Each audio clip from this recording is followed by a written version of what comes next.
Have you ever wondered why the moment you refuse to bend, the world seems to twist against you? Why the instant you step out of their grasp, the faces around you change shape, smiling masks becoming sharp edges, kind hands tightening into shackles of subtle manipulation? This is no accident. For those who cannot command your body will attempt to command your spirit. For those who cannot master your choices will seek to master your perception of yourself. And here lies one of the deepest truths both the Stoics and the modern mind understand. Control is never about you. It is about their fear of what you awaken in them. When Marcus Aurelius wrote in the dim hours of dawn that the soul becomes dyed by the color of its thoughts, he was not merely describing philosophy, he was describing warfare. The silent war of influence, projection, and power. In every human interaction, there are those who, unable to govern themselves, will seek to govern others. And when they fail, they do not walk away quietly. No, they shift their ground. If they cannot dominate your choices, they will try to make you question them. If they cannot break your strength, they will attempt to twist your silence into guilt. If they cannot force obedience, they will tempt you into self-doubt. You have seen this pattern. It emerges in families, in relationships, in friendships, in workplaces. The moment a woman or man stands firm, an invisible tremor runs through the fragile egos around them. For those egos are like glass, transparent, brittle, terrified of being seen for what they truly are. When you stop playing their game, when you withdraw from their illusions, they experience a kind of collapse. And what collapses does not go quietly. It lashes out, seeking to reestablish itself. This is the root of control's second face. Not chains, but whispers. Not commands, but insinuations. Not direct attack, but the slow erosion of your sense of worth. Here is where modern psychology mirrors the ancients. Jung spoke of the shadow, the hidden, unacknowledged parts of the psyche that people project onto others. When you refuse control, you force others to confront their shadow. Your defiance is a mirror they cannot bear to look into. And so, rather than face their own cowardice, they turn to the oldest trick in the human story: projection. They paint you as the selfish one, the cold one, the disloyal one. They rewrite the narrative so that your strength appears as cruelty, your boundaries as arrogance, your refusal as betrayal. And if you are unprepared, you may begin to believe them. This is the subtle net they cast when raw control fails, the net of guilt and distortion. But the Stoics remind us, you are never harmed by what is said about you, only by what you allow to settle into your soul. Epictetus, once a slave, understood this more than most. His body was not his own, but his mind. His inner fortress was untouchable, but the absence of chains in the heart.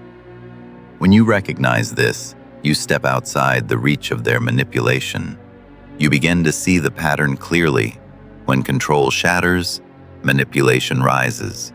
When manipulation crumbles, silence follows. And when even silence no longer unnerves you, their power is gone. Consider this.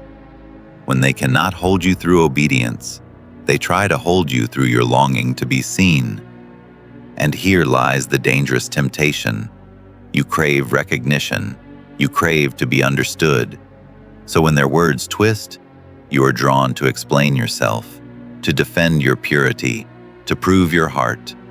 But the moment you do, you step into their arena. You hand them the rope to tighten around your neck. The Stoic path whispers otherwise. Do not explain. Do not defend. Do not descend into the mud of their shadows. Remain still. Stillness is not weakness. It is power refined. It is the mirror that exposes their distortion, not yours.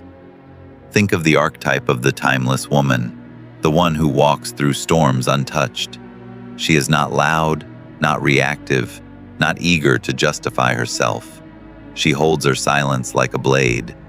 Every accusation hurled at her dissolves against the calm weight of her gaze.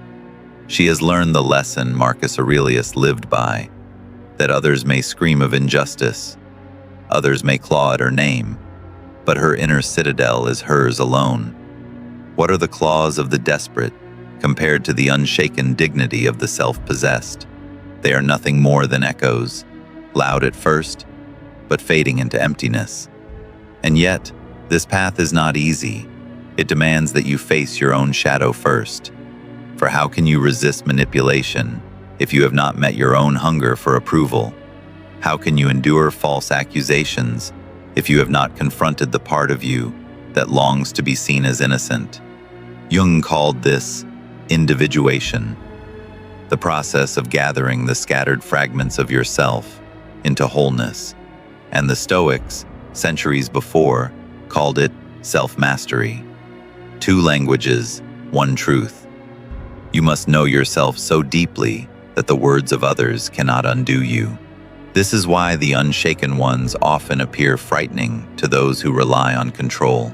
They embody a quiet power, an independence that unsettles fragile egos. Their silence is misread as cruelty, their calm as arrogance, their refusal as rebellion. But in truth, it is none of these. It is the mark of one who has stepped outside the game, who no longer plays by the currency of approval and control. And for those who thrive on domination, this is unbearable. When they can't control you, they try something else. But if that something else finds no place to root, their schemes collapse into dust. When control fails, manipulation sharpens, and when manipulation falters, another shadow takes form, subtler, quieter, but their warmth turns to stone. This is not true absence, it is calculated coldness, designed to make you shiver with uncertainty. If they cannot rule you, they will attempt to starve you of connection, hoping the emptiness will draw you back into their orbit. Psychology calls this intermittent reinforcement, the cruel cycle of giving and withholding affection to keep another bound. It is the same tactic used in experiments with animals pressing levers for food, unsure when the next reward will come. And like those animals, the unguarded human heart begins to press harder, desperate to recover what was once freely given. This is the cruel elegance of their game. By vanishing in spirit, they provoke your chase. By withholding, they make you question your worth. And if you do not see the design, you will fall, not into their arms, but into your own desperate longing. Yet the Stoics knew this pattern well, centuries before psychology gave it a name. They warned that dependency on another's approval is slavery disguised as love. Seneca, in his letters, reminds us that the greatest chains are invisible, forged not of iron, but of desire. Desire to be chosen, desire to be approved, desire to feel secure in another's gaze. When that desire burns unchecked, you are already theirs, even if they have not spoken a single command. The prison door is wide open, but you sit willingly inside, believing freedom lies in the guard's smile. But freedom begins in the opposite direction, the refusal to let your value be dictated by another's silence. Jung would say this is the confrontation with the anima or animus, the hidden image of the opposite sex that lives in the unconscious. For the woman, it may be the inner man, the imagined savior or tormentor. For the man, it may be the inner woman, the elusive muse or shadowed temptress. These archetypes lie in wait, rising in intensity when a person withholds affection. The mind projects the hidden figure onto them, and suddenly the manipulator becomes more than human. They become myth, magnet, mirror of your deepest yearnings. That is why the loss of their gaze feels unbearable. You are not simply losing a person, you are losing the face of your own unconscious. And here is the trap: when they withdraw, you believe it is your task to restore the connection. You interpret their absence as punishment, their silence as indictment, their distance as proof of your failing. You chase, not because they are worthy, but because you fear the emptiness their absence reflects within you. The Stoics would say, step back, recognize the trick. For what is silence if not sound withheld? What is absence if not presence suspended? Nothing in it can harm you, except the me. They do not scramble to fill the void with explanations or apologies. They allow the emptiness to exist, like a vast winter field, silent, cold, but unable to penetrate their core. This archetype embodies the lesson of Epictetus, that you are disturbed not by what happens, but by your judgment of what happens. If the silence is interpreted as an attack, you suffer. If the silence is seen as mere air, you remain untouchable. The manipulator, finding this stillness, grows uneasy. Their absence fails to ignite pursuit. Their withdrawal fails to wound. They look for cracks, yet find none. This is the great reversal. When you no longer seek to restore what is withheld, they are left alone with their emptiness. The very void they sought to impose on you reflects back onto them. And often, this reflection is unbearable. For their strategy depended on your hunger. Without it, they must face the hollowness within themselves. This is why the path of self-mastery is both a sword and a shield. It does not only protect you, it reveals the truth of others. Those who loved you genuinely will remain, with or without control. Those who sought only to dominate will fade when domination fails.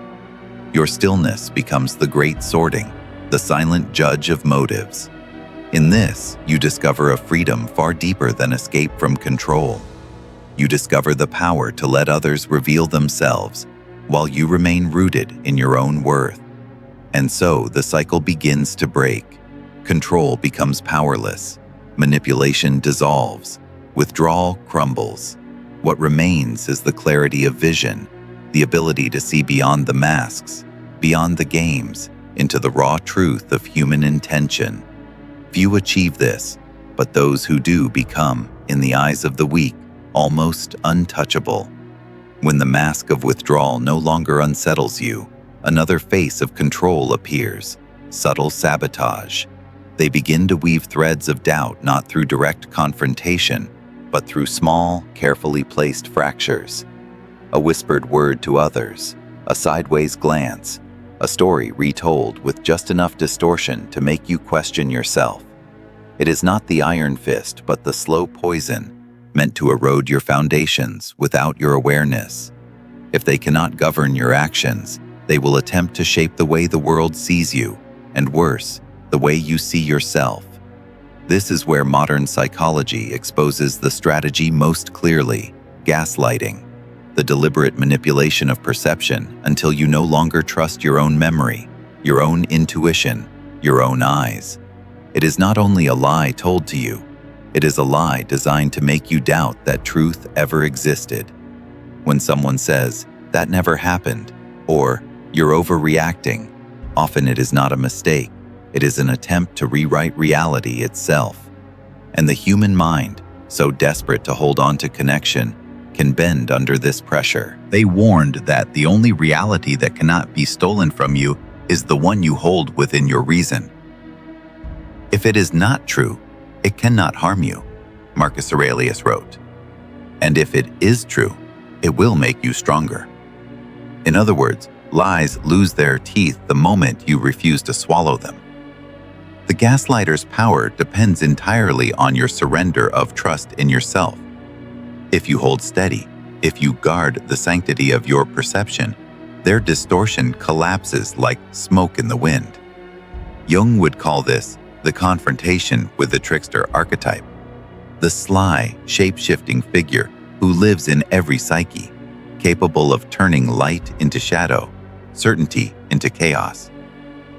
When you meet the trickster outside of you, in the manipulator's distortions, you are forced to meet the trickster within you. That inner voice that doubts your worth, that questions your clarity, that whispers you might not be enough. And here lies the hidden danger. The gaslighter's words succeed because they resonate with the doubts already echoing in your unconscious. They awaken the shadow you have not yet faced. So the task becomes double-edged. It is not merely resisting their lies, it is facing your own. To ask yourself, why do I hunger so much for their validation? Why does their distortion pierce me? What part of me believes their words? For until you confront that inner fracture, their poison will always find a way in. The Stoic and the psychologist converge here. Your freedom is not in silencing them, but in no longer being at war with yourself. Consider again the archetype of the unshaken. This figure walks through accusation, distortion, sabotage, and yet their gaze does not falter. They hear the whispers, but they do not run to extinguish them. They do not scramble to restore a reputation among those who never sought truth. They recognize what Seneca knew, that reputation is the concern of the masses, but character is the concern of the wise. If the multitude misunderstands, what of it? The self remains whole, even if the world casts shadows upon it.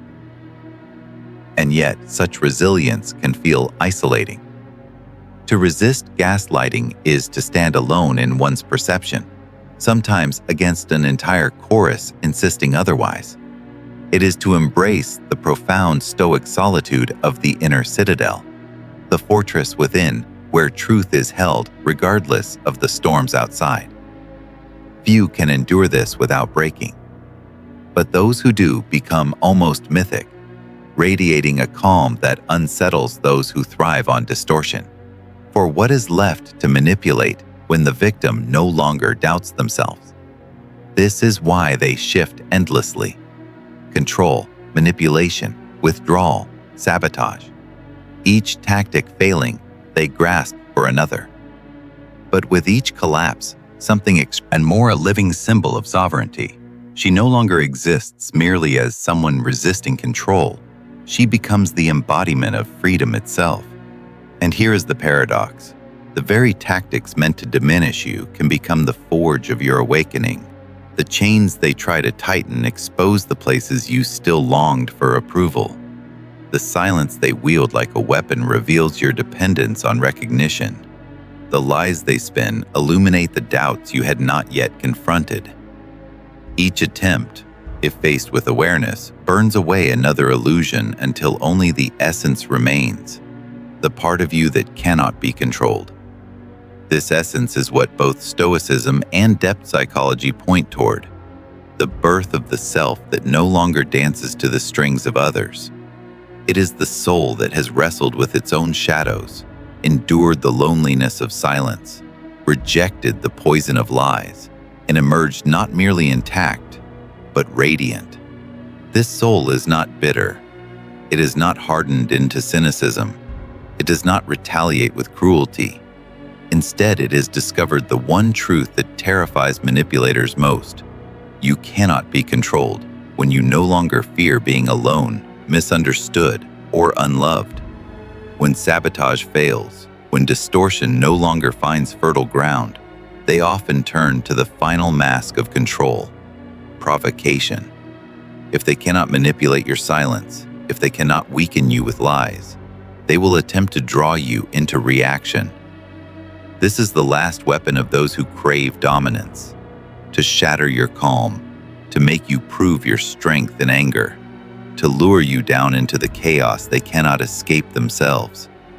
They provoke with sharp words, designed not to communicate but to pierce. They remind you of old wounds, pressing where the scar has barely healed.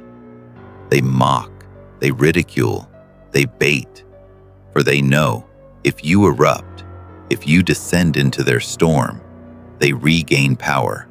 Suddenly, you are no longer the unshaken one. You are flailing, defending, grasping, explaining. Your center is abandoned. Your calm is gone. This is the trap, not to dominate you by silence or lies, but to make you destroy yourself in reaction.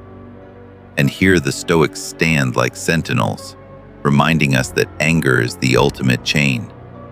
Seneca called anger a temporary madness, a surrender of reason into the hands of chaos. He warned that those who provoke us own us in that instant, for they dictate not only our emotions, but our actions. Marcus Aurelius sharpened the truth further. The best revenge is not to become like your enemy, to remain still, composed, untouched, is not passivity, it is the most devastating refusal. For the one who sought to unravel you finds themselves unraveling instead. Modern psychology confirms this. Provocation thrives on trauma loops, the hidden circuits of pain that echo from childhood into adulthood. When someone strikes at these old wounds, the dignity was never threatened. It was only your shadow rising. Jung would call this the eruption of the unconscious. The shadow's self, seizing control, shouting through your mouth, lashing through your hand. In that moment, you are not fighting them, you are fighting yourself. And yet, this battle can be the doorway to freedom. To face provocation without falling into its net is to confront the rawest part of yourself, the one still seeking recognition, still craving to be understood, still needing to be vindicated. It is here, in this crucible, that individuation takes its sharpest form. To step back, to let the fire rise, but not act upon it. To witness the storm without becoming the storm. That is mastery. That is the Stoic art of apatheia, not indifference, but freedom from the tyranny of destructive passion. Imagine again the archetypal figure who has walked through control, manipulation, withdrawal, sabotage, and now provocation. Their face is calm, their silence heavy, not with fear, but with presence. Insults fall against them like rain against stone. They do not chase, they do not explain, they do not rise in fury. Their refusal is not weakness, it is sovereignty. And sovereignty is terrifying to those who live in chaos. For once, you cannot be provoked. The game ends. They are left battling their own storm, while you stand in stillness. This is the transformation the manipulators never anticipate. Every failed attempt to control becomes a stepping stone to your awakening. Their tactics forge you, purify you, reveal to you the depths of your own shadow and the strength of your own spirit. They believe they are breaking you, but in truth, they are carving away the illusions until what remains is untouchable. This is why Marcus Aurelius could rule an empire, yet remain inwardly free. This is why Epictetus, enslaved in body, could call himself free in spirit. Freedom is never given, it is claimed in silence, in restraint, in the refusal to yield to provocation. And here lies the paradox of power. The moment you no longer fear loss, manipulation dissolves. The moment you no longer fear silence, withdrawal loses its teeth. The moment you no longer fear lies, sabotage crumbles.